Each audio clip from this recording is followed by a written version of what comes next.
Lab report accredited lab నుంచి report తీసుకొని వస్తేనే ట్యాంకర్ రాణిస్తారు. ఆ తర్వాత టీటీడీ ఆ అక్రెడిటెడ్ ల్యాబ్ రిపోర్ట్తో సంతృప్తి చెందకుండా వాళ్ళు కూడా మళ్ళీ టెస్టులు చేస్తారు. ఆ టెస్టులో పాస్ అయితేనే పైకి పంపిస్తారు, ఫెయిల్ అయితే తిరిగి వెనక్కి పంపిస్తారు. ఇక్కడ కూడా వెనక్కి పంపించినారు, క్లియర్గా కనిపిస్తూ ఉంది. చంద్రబాబు నాయుడు గారి హయాంలో గతంలో 15 సార్లు అలా ట్యాంకర్లు వెనక్కి వెళ్ళాయి. వైఎస్ఆర్సీపీ హయాంలో గతంలో అలా 18 సార్లు వెనక్కి పంపించేసినారు టెస్ట్ ఫెయిల్ అయితే. అక్రెడిటెడ్ ల్యాబ్ రిపోర్ట్ అనుకూలంగా ఉన్న టీటీడీ చేసిన టెస్ట్ ఫెయిల్ అయితే వెనక్కి పంపించే సాంప్రదాయం. మరి అలాంటప్పుడు ఏ రకంగా గంపగుత్త కింద ఏ రకంగా నువ్వు వైసీపీకి అటాచ్ చేస్తున్నావు, వైఎస్ఆర్సీపీ హయాంకి అటాచ్ చేస్తూ ఉండవు? వైఎస్ఆర్సీపీకి ఏం సంబంధం? తప్పు జరిగింది ఇప్పుడు చంద్రబాబు నాయుడు హయాంలో. రిజెక్ట్ చేసిన ట్యాంకర్లు మళ్ళీ వెనక్కి తీసుకుని నువ్వు వాడావు. సిబిఐ ఛార్జ్ షీట్లో చెప్పింది, నేను చెప్పలా. వాళ్ళ ఛార్జ్ షీట్ నెంబరు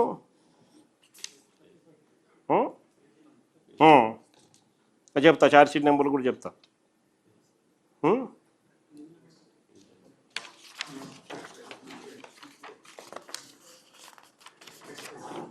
వాళ్ళ charge sheet number CBI SIT final charge sheet page number 44,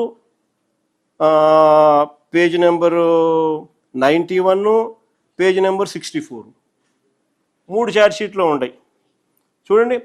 further the adulterated ghee rejected 4 tankers of MSAR Dairy Food Private Limited were resupplied to TTD in the supply orders of Vaishnavi Dairy Specialities Private Limited, and TTD accepted the same. Instead of directing the rejected 4 tankers of MSAR Dairy Food Private Limited, they directed the 4 drivers of Vaishnavi Dairy Specialities Private Limited A6 to conceal 4 rejected tankers. Accordingly, the drivers secretly took possession of the 4 rejected ghee tankers and diverted them to a concealed location near Sri Raghavendra Crusher, approximately 2 kilometers away from Sri Vaishnavi Dairy Specialities Private Limited on 27/7/2024 at 4 a.m. The rejected ghee of MSAR Dairy Food Private Limited resupplied to TTD during August 2024 and September 2024. CBI charge sheet స్వామి ఇది. సరే, AR dairy గురించి మాట్లాడతాం. దాంట్లో ఇంకో దాంట్లో ఈ ఈ next దాంట్లో ఆరోపణ ఎదుర్కొంటున్న premier diary time line. CBI SIT charge షీట్లో ఆరోపణలు ఎదుర్కొంటున్న ప్రీమియర్ అగ్రి ఫుడ్స్ 2013 నుంచి 2014-19 మధ్య చంద్రబాబు హయాంలో వరుసగా టెండర్ దక్కించుకుంటూ నెయ్యి సప్లై చేసింది.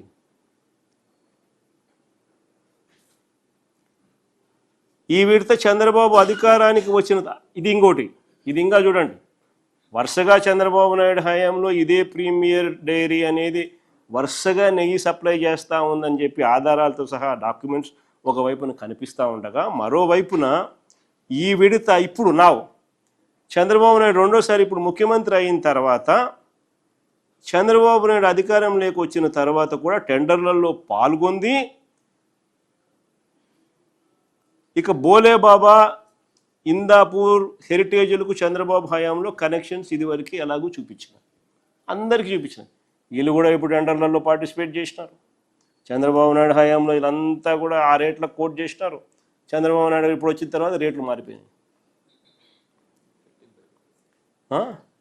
అప్పుడంతా చంద్రబాబు నాయుడు హయాంలో 273, 320కి సప్లై చేసిన వాళ్ళు ఇప్పుడు ఏకంగా దగ్గర 600 కోట్ చేసినారు.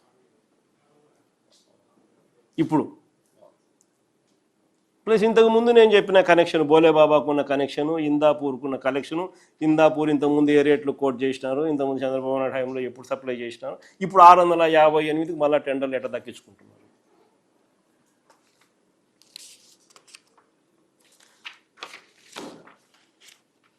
నెక్స్ట్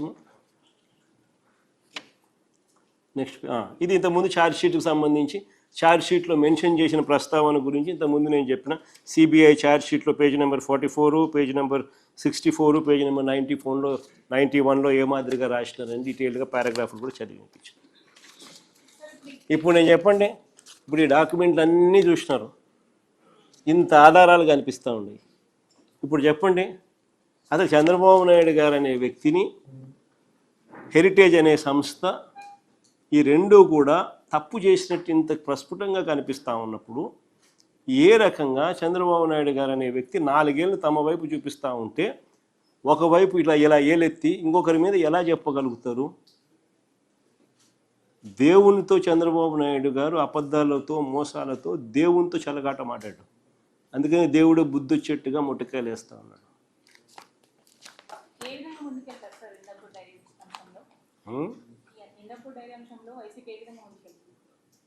మనం ముందుకు పోయేది ఏముంది, మనం అన్ని ఆధారాలతో చూపించినాం వాటికి.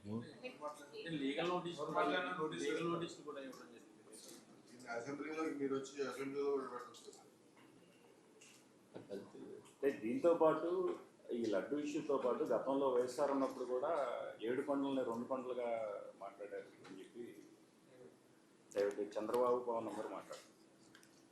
Jio number 746, Jio number 747. ఒకసారి ఫస్ట్ అది చూడండి, ఒకసారి ఫస్ట్ ఆ జియోని చూడాలి. ఫస్ట్ మీ అందరికీ కూడా ఎడ్యుకేట్ కావాలి. అసలు ఆ జియోలు ఇచ్చింది ఎవరు?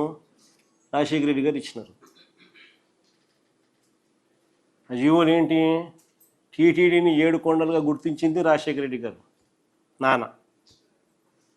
టీటీడీ పరిధిని 350 కిలోమీటర్లకు పెంచింది నాయన. అన్యమత ప్రార్థనలు టీటీడీలోనూ మిగిలిన ఒక 19 గుడుల దగ్గర జరగకుండా కట్టడి చేస్తూ జీవోలు ఇచ్చింది కూడా నాయనే, వైఎస్ఆర్ఏ. చంద్రబాబు నాయుడు గారు అప్పట్లో బీజేపీతో లేడు, ముస్లిం ఓట్స్తో పనిపడింది, క్రిస్టియన్ ఓట్స్తో పనిపడింది. అప్పుడు ఇదే చంద్రబాబు నాయుడు గారు ఏమన్నారు 2009లో 746 జివో 747 జివో వైఎస్ఆర్ గారు ఇచ్చినారు, మేము వచ్చినా క్యాన్సిల్ చేస్తామన్నాడు. ఇది హిస్టరీ. ఆ వీడియో రికార్డ్ ప్లే చేయి మా చంద్రబాబు నాయుడు అన్న మాటలు ఉన్నా. సడన్గా అడిగేసరికి ఎన్ని అంత మా రీసెర్చ్ వాళ్ళు అంత ఇబ్బంది పడతారు. వీడియో క్లిప్పింగ్ పంపిస్తాను నేను చంద్రబాబు నాయుడు అన్న మాటలు, 2009లో చంద్రబాబు నాయుడు అన్న మాటలు. జివో నెంబర్ 746, జివో నెంబర్ 747 మీద మీ అందరికీ తెలుసుకోవాలి ఏ రకంగా చంద్రబాబు నాయుడు గారు ఏ పార్టీతో ఒక పార్టీతో ఉంటే ఆ పార్టీ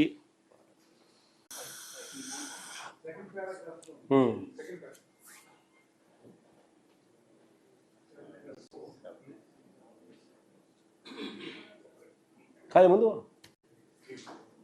ఇంకా ముందు సారాంశం చదివితే సరిపోతుంది. జియోలు ఎప్పుడు కూడా ప్రిల్యూడ్ అంతా రాసి ఉంటారు, సారాంశం చదువుతారు.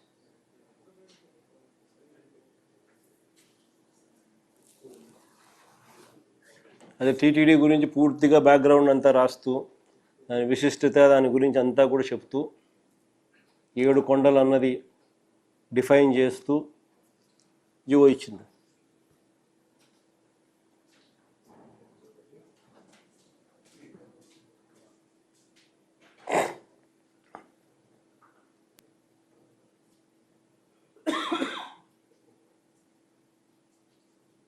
ప్లే చేయండి, చంద్రబాబు నాయుడు మాటలు ప్లే చేస్తే సరిపోతుంది. 10 కంటికి సారాంశం అదే.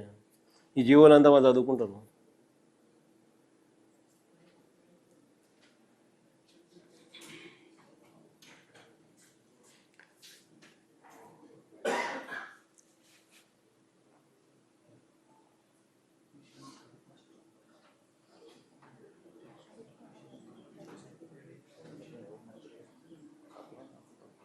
కానీ సారాంశం అయితే అదే మొత్తానికి.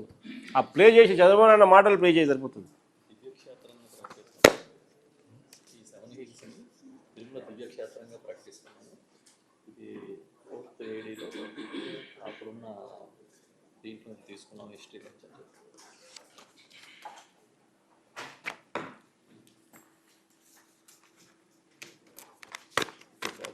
జంషెడ్ అప్లై చేయగలుగుతానో చేయలేవా? ఓకే. తర్వాత చంద్రబాబు నాయుడు అన్నమాట మీ అందరికీ మన సపరేట్గా ఒకసారి మా వాళ్ళు మా బొత్స ఎవరికైనా చెప్తా, మీ అందరికీ బాగా వినిపించమని చెప్పి.